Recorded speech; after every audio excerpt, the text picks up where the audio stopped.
का पहला दिन था। मैं सीमा के घर गया था, लेकिन वो मुझसे नाराज थी। सीमा कह रही थी कि आपने योगी के जन्मदिन पर मेरे घर आकर मेरे साथ जो गलत काम किया वह बेबीता रानी और कुछ अन्य पड़ोसियों को पता चल गया। उन्होंने छत के ऊपर से सब देख लिया था जबकि हम कमरे में थे।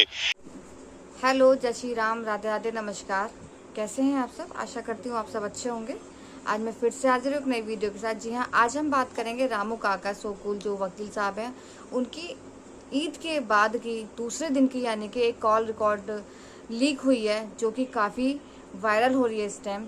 तो वो वीडियो मैं आपको सुनवाना चाहती हूँ, तो वीडियो को स्किप मत कीजिएगा, पूरा देखिएगा। जो पाकिस्तान तनवीर भाई है उन्होंने ये वीडियो लीक करी है, तो आप तनवीर भाई के वीडियो पूरा देखिएगा, स्किप मत कीजिएगा, तभी आपको सोकुल रामू काका की सच्चाई पता पड़ेगी।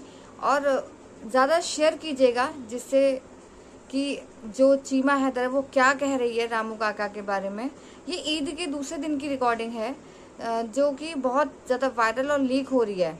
तो आपसे गुजारिश है कि अगर आपको मेरी वीडियो अच्छा लगे देखने में तो एक लाइक ज़रूर कीजिएगा। चैनल पर नए हैं तो प्लीज़ सब्सक्राइब कीजिएगा और ज़्यादा शेयर कीजिएगा। तो आइए फ्रेंड्स, देखते हैं रामू काका की ये ऑडियो कॉल, लीक हुई ऑडियो कॉल। आइए देखते हैं फ्रेंड्स। ईद का पहला दिन था। मैं सीमा के घर गया था, लेकिन वो मुझसे नाराज थी। सीमा कह रही थी कि आपने योगी के जन्मदिन पर मेरे घर आकर मेरे साथ जो गलत काम किया वह बेबीता रानी और कुछ अन्य पड़ोसियों को पता चल गया। उन्होंने छत के ऊपर से सब देख लिया था जबकि हम कमरे में थे। सीमा बहुत नाराज थी, लेकिन मैंने उसे समझाने की। सीमा हैदर जो हिंदुस्तान में तीसरा साल शुरू हो चुका है, मज़े कर रही है, इंजॉय कर रही है, उसके मुंह बोले भैया एपी सिंह दगड़ दल्ले की कुछ ऑडियोज़ लीक हुई हैं जिसमें वो खुद ये कहता है कि हैदर के जो 4 बच्चे हैं वो रोते हैं। सीमा की भी ऑडियो वायरल हो चुकी है, उसने भी ये कहा था कि मेरे बच्चे रोते रहते हैं। अब ये दगड़ दल्ला एपी सिंह खुद कहता है कि हैदर के बच्चे रोते रहते हैं। मैं ऑडियो सुनाता हूँ और ये सीमा के साथ किस किस हद तक जा सकता है, क्या क्या ये कर सकता है, वो आप इस कम ज़र्फ़ और कमीने गंदी नस्ल के इंसान की ऑडियो सुनेंगे ना, आप लोग चौंक जाएंगे। आप लोग वीडियो पूरी देखिएगा, अभी से लाइक कर दीजिए। दोस्तों चलें वीडियो का ऑडियो का आगाज़ करते हैं। ऑडियो सुनाता हूँ। सबसे पहली ऑडियो ये सुनिए। फरहान खान जिसका धर्म मैंने बदलवाया था और जिसका नया नाम मैंने राज रखा, फरहान खान जिसका धर्म मैंने बदलवाया था और जिसका नया नाम मैंने राज रखा था, पिछले 2 दिनों से, खासकर ईद से एक दिन पहले, अपने पिता गुलाम हैदर की तस्वीर देखकर लगातार रो रहा है। उसका दिल गम से भरा हुआ है और वो अपने पिता की याद में बहुत बेचैन है। जहाँ तक हैदर के बच्चों की बात है तो वे पाकिस्तान जाना चाहते हैं, लेकिन मैं भारत में पूरी कोशिश कर रहा हूँ कि उन्हें भारतीय नागरिकता मिल जाए। मैं नहीं चाहता कि वे पाकिस्तान जाएं, क्योंकि मैंने इन्हीं बच्चों के जरिए अपनी रोजी रोटी कमानी है। इसी वजह से मैं कई नेताओं से संपर्क में हूं ताकि इन बच्चों के साथ साथ उनकी मां सीमा को भी भारत में रहने की अनुमति और नागरिकता मिल सके। अच्छा दोस्तों, ये जो बुढ़ा है ये हरामखोर बुढ़ा, ठरकी, कमज़र्फ़, एक गंदी नस्ल का इंसान, ऐसा गलीज़, घिनौना, बद नस्ला इंसान पूरी ज़िंदगी में नहीं देखा। क्या ये जो सीमा के लिए करता है, सीमा के लिए कभी किसी मंदिर में जाके प्रार्थना करता है, कभी कुछ करता है, कभी उसको मनाने के लिए आइसक्रीम खिलाने चला जाता है, कभी शॉपिंग मॉल में, कभी कुछ, तो क्या ये अपनी बहन बेटियों के लिए या अपने रिश्तेदारों के लिए ऐसा करता होगा? हाँ जी। ये दगड़ दल्ला, ये गंदी नस्ल का कीड़ा, ये मतलब जो इसकी फैमिली मेम्बर हैं उनके साथ भी ऐसा करता होगा, उनका ख्याल रखता होगा, अपनी बीवी का इतना ख्याल रखता होगा जितना सीमा का ख्याल रखता है। अपनी बीवी जो अयाशी का अड्डा चलाती है दुबई में और हिंदुस्तान में भी धंधा करती है, इस पूरी दुनिया को पता है, एपी सिंह की बीवी, और एक और इसके साथ खातून है, उसको हम वो अभी गायब हो चुकी है, जैसे ही वो आएगी फिर हम दिखाएंगे, बताएंगे, उसका इंतज़ार है, वो शबाना नाम की, आप लोगों को पता है ना। चलें अगली ऑडियो सुनिए। कल जो ईद का त्यौहार था, ईद का दिन था, पहला दिन सीमा ने किस तरीके से मनाया, उसके मुँह बोले भैया एपी सिंह दगड़ दल्ले की ज़ुबानी सुनिए, कम ज़र्फ़ कमीने इंसान की ज़ुबानी सुनिए कि सीमा ने उसको क्या किया, कब फ़ोन किया और क्या इच्छा उसको अपनी जताई कि मुझे क्या चाहिए। क्योंकि सीमा मुसलमान है दोस्तों, सीमा मुसलमान है और अभी तक वो जो भी त्यौहार होते हैं जो इस्लाम में वो मनाती रहती है, ठीक है ना। तो चलें ये पहली ऑडियो सुनिए दोस्तों। मौके पर सीमा ने मुझे फोन कल ईद के मौके पर सीमा ने मुझे फोन किया और कहा कि तुम्हें हर हाल में कुर्बानी का मांस का इंतजाम करना है। मैंने कहा ठीक है, आपका जो आदेश होगा सर, आंखों पर मांस तो मैं लेकर आया हूँ। लेकिन सीमा के ससुर नाराज हो गए थे। उन्होंने कहा देखिए, हम मांस नहीं खाते, हम केवल चिकन खाते हैं, हम सब्जी खाने वाले हिंदू सनातनी हैं और आप मांस हमारे घर लेकर आए हैं। अगर किसी को पता चला तो मुश्किल हो जाएगी। मैंने उन्हें समझाया कि कोई बात नहीं, सीमा पहले भी मांस खाती रही है।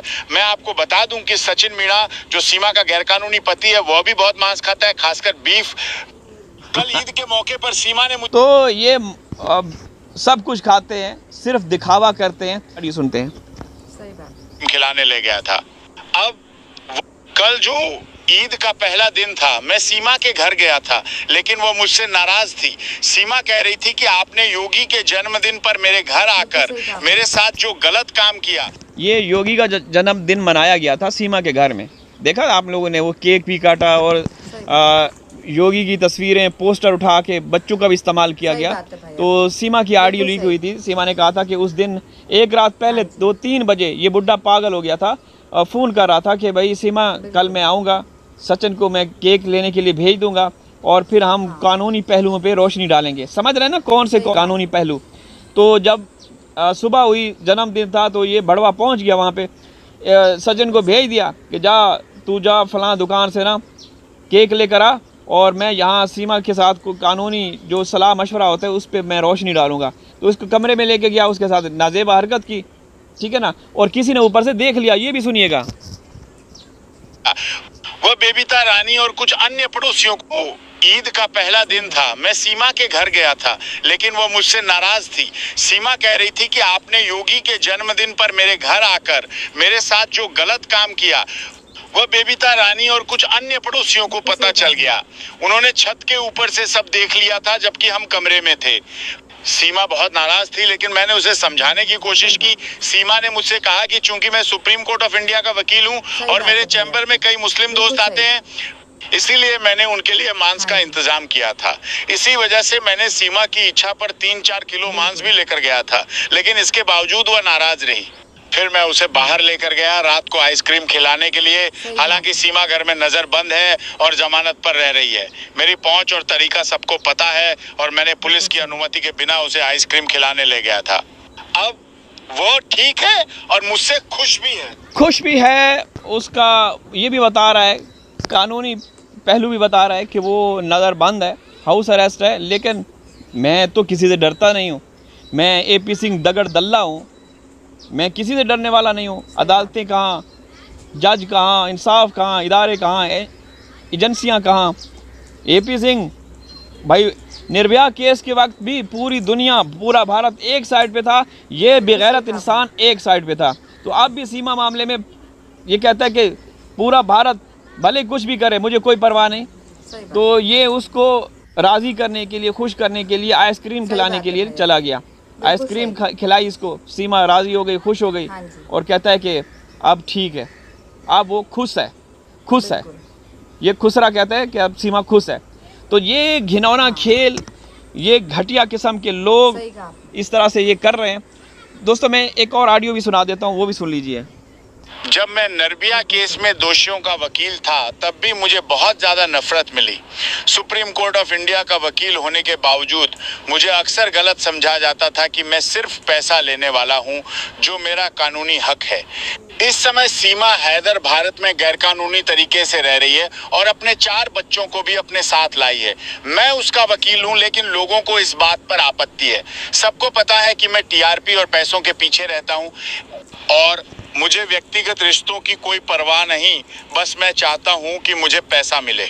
भारत की सरकार, संस्थान और अदालतें जानती हैं कि मैं AP सिंह हूं और मेरी असलियत क्या है। मेरी जिंदगी के बारे में बहुत कुछ कहा जाता है, लेकिन मुझे परवाह नहीं। मैं सीमा हैदर को अपने फार्म हाउस भी ले जाता हूं, जहां हर हफ्ते की रात बड़े कार्यक्रम होते हैं। वहां नाच गाना होता है, जहां बड़े लोग आकर महिलाओं का दुरुपयोग करते हैं। लो जी, ये सुन लिया आप लोगों ने AP सिंह भड़वे की ऑडियोज़। कल सीमा की ऑडियोज़ भी वायरल हुई थी, जिसमें सीमा कहती है कि मैं तो मुसलमान हूँ और आसपास में कुछ मुसलमान घराने हैं, वहाँ से गोश्त आएगा हो सकता है कि सचिन मीना जो उसका अवैध पति, उसने किसी से बात की होगी कि सीमा को गोश्त चाहिए, तो उसके लिए बंदोबस्त उसके पति ने भी, सचिन मीना ने भी किया, और ये बंदा भी किसी से 3-4 किलो गोश्त कुर्बानी का लेकर आया, सीमा को दिया। सुन रहे हैं दोस्तों आप? तो दोस्तों ये गंदा इंसान, ये गलीज़ इंसान, कमज़र्फ और कमीना इंसान इसी तरीके का खेल खेलता रहेगा। और हमें फ़िक्र है उन 4 मासूम बच्चों की जिनकी ज़िंदगियां ख़तरे में हैं। अब AP सिंह ने खुद कहा, ये सुन लीजिए कि जो फरहान खान है वो क्या करता रहा, ये एक मरतबा फिर सुन लीजिए। फरहान खान जिसका धर्म मैंने बदलवाया था और जिसका नया नाम मैंने राज रखा था, पिछले 2 दिनों से, खासकर ईद से 1 दिन पहले, अपने पिता गुलाम हैदर की तस्वीर देखकर लगातार रो रहा है। उसका दिल गम से भरा हुआ है और वो अपने पिता की याद में बहुत बेचैन है। जहाँ तक हैदर के बच्चों की बात है तो वे पाकिस्तान जाना चाहते हैं, लेकिन मैं भारत में पूरी कोशिश कर रहा हूँ कि उन्हें भारतीय नागरिकता मिल जाए। मैं नहीं चाहता कि वे पाकिस्तान जाएं, क्योंकि मैंने इन्हीं बच्चों के जरिए अपनी रोजी रोटी कमानी है। इसी वजह से मैं कई नेताओं से संपर्क में हूं ताकि इन बच्चों के साथ साथ उनकी मां सीमा को भी भारत में रहने की अनुमति और नागरिकता मिल सके।